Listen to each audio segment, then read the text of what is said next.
Marhaba. Ibrahim akifanya hii kazi, huyu bwana anatuambia kwenye Qur'ani hamna. Sawa? Lakini tafsiri Ibn Kathir chini ya hadithi ya aya hiyo isome habari ya mwanafunzi wa Abi Dharr al-Ghafari anaitwa Sahibu Rumi, ambaye ndiyo katibu mwandishi wa hadithi za bwana mtume ambazo Abi Dharr alikuwa akizipokea. Silsila ya hadithi ya Abi Dharr inamchanganya Sahibu Rumi. Kama kuna mtu mwanachuoni ana elimu ya hadithi, akimwangalia Abi Dharr mapokezi yake hamkosi Sahibu Rumi. Suhaib. Anasemaje Sahibu Rumi? Anasema shekhe wangu Abi Dharr al-Ghafari amepata kunsimulia annahu dakhala laila, kwamba aliingia usiku Kaaba pale. Kaingia usiku Kaaba. Fawajada rajulan yatufu bil Kaaba, akamkuta mtu anatufu Kaaba wa huwa yakulu fi du'ahi, dua anazofanya yule mtu anatufu Kaaba. Fa akhbara bidhalika an-nabi, akaja akamwambia mtume, mzee kuna mtu ananiharibia ibada kule bwana. Katangulia kakazana Mtume akamwambia daahu, muache, fa innahu awahu, huyo ndio anayefanya kazi ya Nabii Ibrahimu. Awahu. Ziangalie hadithi zilizopangwa chini ya aya hiyo katika tafsiri ya Ibn Kathir, utaikuta moja ya Suhaib Rumi.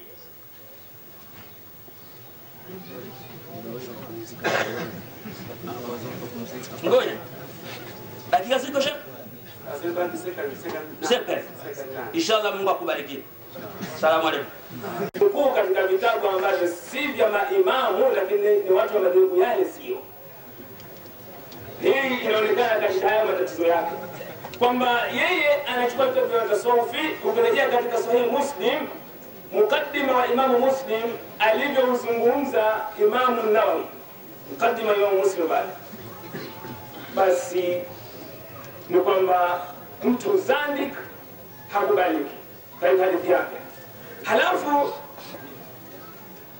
wakaonyeshwa katika watu ambao walikuwa mazandik ni hawa ambao tumewataja. Vipi itaaminika habari iliyo kwenye vitabu hivyo kama ni kweli? Kisha Imam Bukhari, ukirejea maelezo ya Imamu Ibn Hajar mwanzo, anaonyesha kwamba mtu ambaye anatoa taarifa ambayo haina uthibitisho wa sanadi, basi maana yake hiyo taarifa haikubaliki.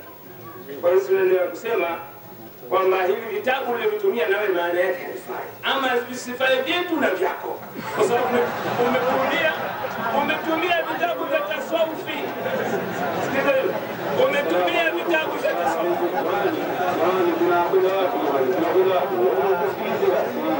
Hii ni moja. Jambo la pili, kusema kwamba vitabu hivi ni vya Wahabi ni kudanganya umma. Hivi vitabu si vya Wahabi. Hivi vitabu mna kama Ibn Jawzi. Mwangalie huyo na Imamu Ibn Taymiyyah, nani aliyekuja mwanzo duniani? Yani pale yeye anakuwa Wahabi, yani aliyechelewa kuja ndio madhehebu yake yalifuatwa na huyo aliyekuja mwanzo. Hapa hapana ishara ya Wahabi. Halafu ukirejea kitabu cha Imamu Ibn Kathir, kweli wameishi zama moja na huyu Muhammad bin Abdul Wahhab, lakini huyu ni mtaalamu katika madhehebu ya Imamu Shafi'i. Kwa hivyo hii ni kudanganya umma kusema kwamba vitabu hivi ni vya Wahabi, huko ni kudanganya umma. Jambo jingine, dini hii haiendi kwa sili za anayezungumza. Mtume sallallahu alaihi wasallam anasema la fadla al-arabi ala ajami illa bitaqwallah. An-nasu siwasiyatu asnan al-muslim. Kisha Allah subhanahu wa ta'ala anasema kwamba ametuumba sisi kuwa na makabila ya taifa mbalimbali ni taarafu. Sio sili ya mtu ya uzawa wake, usomaji wake ndio unasababisha kwamba yeye awe ndo mzungumzaji wa dini, na asiyekuwa hivyo hafai kuzungumza dini. Hili halipo ni katika dini ya Kiislamu. Kwa hivyo hili kwanza litolewe katika mazungumzo kama haya. Huko ni kuwababaisha umma. Kubabaisha umma. Muislamu yoyote akisoma Uislamu basi huyo anakubalika kwa Muislamu na ana elimu. Jambo jingine, hii historia tuliyoitoa ithibitishwe kwamba hii haipo. Vitabu vipo, ithibitishwe ile historia nyingine. Lakini jambo jingine, kuamini kila mutasawif kwamba alikuwa ndio atakuwa ni mtu mwema, asiyekuwa mutasawif atakuwa fasik. Mtume sallallahu alaihi wasallam hakuonekana na ishara hizo za tasawuf. Historia inathibitisha wakati huo ilikuwa hakuna tasawuf. Kwa hivyo ije kwanza ibomolewe historia, halafu ithibitishwe mtume kuingia katika tasawuf. Kwa hivyo hili ni kutaka kuvutia upande mmoja, kuonyesha kwamba watu lazima watakuwa tasawuf, jambo bali sahihi. Halafu kwamba kuonyesha kwamba aya hii kwamba Ibrahim alikuwa awahu, kwa kweli inatukisha sana.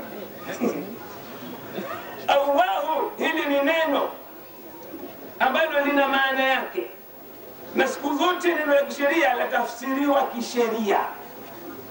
Neno swala katika lugha ya Kiarabu ni dua, haina maana anasema Allahumma ighfirli warhamni kwamba ana swali. Kwa hivyo sheria ndio itakuja kufafanua kwamba maana yake nini. Ndio maana hata kitabu cha Allah kinasema kwamba unaweza mtaka kurithi wale ambao ni wanawake wawili wawe fauka thinataini, lakini mwanasheria mtume akaonyesha kwamba ni kuanzia wawili, sio fauka thinataini. Kwa hivyo hili neno la kisheria ikikosekana sheria, basi ndio baadaye kama mwanasheria kufafanua unakuja kuangalia lugha ya Kiarabu. Kwa lugha ya Kiarabu neno Allahu maana yake ni tadarru wa dua, na sio kukohoa na kurukaruka na kufanya Kwa hiyo huku ni kudanganya watu katika lugha. Hili neno kilugha halina maana kwamba ndio mtu apige hivyo, afanye kitu hicho. Halafu Mtume Ibrahim alayhi salam kwamba huyu alikuwa anaua, basi ngoja mkaua nani, mkapiga hivyo. Yani kama ni hivyo, kwa sababu na baada ya kuwa hauna Nabii Ibrahim alikuwa afanya hivyo, kulikuwa kuna dalili kwamba iendelee kufanywa hivyo. Kwa hivyo ina maana ni swala la kuugua mtu akiumwa. Shekhe alifanywa mwenyewe hapa kwamba Nabii Ibrahim alikuwa anaumwa, sio malaria, lakini sio malaria. Hili ndilo ambalo amenieleza hapa kwamba alikuwa analitoa hivyo, ndio maana akafanya hivyo. Sasa tunakubali kwamba ni katika sifa tu mubalagha, lakini ni kwamba irejewe katika lugha iliyosifiwa. Halafu hii ibada hii ambayo imezungumzwa ya namna hiyo, yani Nabii Muhammad sallallahu alaihi wasallam, tunarejea kwamba hakufanya hiyo. Tafsiri ya Ibn Kathir uliyosema ni hii hapa, haijaonyesha kwamba hii ni ibada mashruu na kwamba maana yake ni hivyo, aya itumiwe hivyo. Kwa hiyo maana yake baada mtu kusoma aya anachukua yeye mashehe, kitabu cha Allah chafahamika vile vilivyofahamu masahaba tabiina na kukanukuliwa kwa sanadi ya elimu, sio sanadi ya mtu. Sanadi ya mtu haina nafasi katika kufahamisha dini au kutokufahamisha, ni sanadi ya elimu. Kwa hivyo kulilinganisha swala hili ukasema kwamba hapa imetafsiriwa kwamba ndio ibada hiyo, hapa halipo. Kitabu kipo hapa mbele, hilo halipo. Kwa hivyo ni swala nyingine hili la kudanganya umma. Mwenyekiti mtaki asome.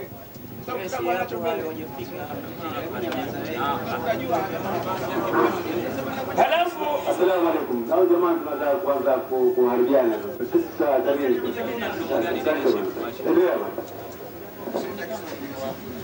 naam. Halafu tunaingia nukta nyingine. Jamani tunaomba kimya. Assalamu alaikum jamani, tunaomba kimya, tuendelee kuzungumza. Historia ya mtu sio sababu ya usahihi wa elimu yake, kwamba hana inatambulikana historia yake, bali inawezekana mtu ikawa hajulikani na sababu yake mpaka kupitia Mtume. Na hivi leo mashekhe wengi duniani ni hivyo, kwa sababu ni wengi wamesoma haya shungu mzima. Kwa hivyo elimu zao haziwezi kuwa batili ati kwa sababu hazikupitia kule. Halafu hichi kitendo cha kunasibisha kwamba lazima wamepitia kule, ushahidi uko wapi kwamba hii sanadi ni sahihi? Hii sanadi unayotoa hii kwamba ni sahihi, uko wapi ushahidi wa hivyo? Sanadi anaweza kubuni mtu yoyote. Ndio maana wataalamu wameonyesha kwamba kuna sanadi dhaifu zimebuniwa. Sasa sisi tunachokiangalia si sanadi ya mtu aliposoma, tunaangalia vitabu vya wataalamu katika watu wa sunna. Hili ndio muhimu, hili ndilo linaloangaliwa kwamba kile unachokizungumza kweli kimo kwenye vitabu vya watu wa sunna, kimo kweli. Tumekithibitisha hapa kwamba kimo. Kwa hivyo suala la uhusiano wako, sanadi ya usomaji wako, hilo halina nafasi yoyote katika Uislamu. Baada ya mtu kuonekana anafanya amali za Kiislamu na kwa mashahada anayefuata kwa masharti yake, basi huyo mtu maana yake atakachozungumza kimekwenda sababu na kitabu na sunna. Basi ndio maana Mtume sallallahu alaihi wasallam kaikubali elimu iliyozungumzwa na sheitani, na huyu sheitani huyu hakuwa na sanadi. Abu Huraira radhiallahu anhu alikuwa kaikewa ghala la tende kule Madina. Shetani akawa anakwenda kule akiiba. Kwa hivyo Abu Huraira alipofikisha habari hii kwa Mtume sallallahu alaihi wasallam akamwambia, basi nisomee tena dua nyingine, mpaka akamkamata. Akamwambia, mimi nakufundisha Ayatul Kursi kwamba itakusaidia kuwa ni kinga yako. Abu Huraira alipokwenda kwa Mtume sallallahu alaihi wasallam akaikubali Mtume hii taarifa, hakumuuliza kwamba huyo sanadi yake nini imepita kwa Mtume aliyopita, akasomeshwa nani mpaka kufika kwa Mtume gani. Kitu kikiwa sahihi kwa mujibu wa kitabu na sunna, hicho ndio kimefahamika na ndio kukubalika. Kwa hivyo sanadi haina nafasi ya kuongeza nguvu au kupongeza nguvu. Sanadi gani? Sanadi ya walimu wake waliomsomesha katika masuala ya elimu au masuala ya hadithi, masuala ya kauli ya mwanachuoni. Hii lazima ipate sanadi kuthibitisha kwamba yule mwanachuoni kasema kweli. Halafu jingine ambalo mimi nikamalizie, tunaomba huu ubeiti wa Diwanu Shafii, maana kitabu tunacho Diwanu Shafii. Ni ubeiti wangapi ambao unasema huko? Kitabu tumekiacha hapo nyumbani. Kwa hivyo maana yake upate ubeiti. Naam? Kwa hiyo napiga hapo. Asalamu alaykum.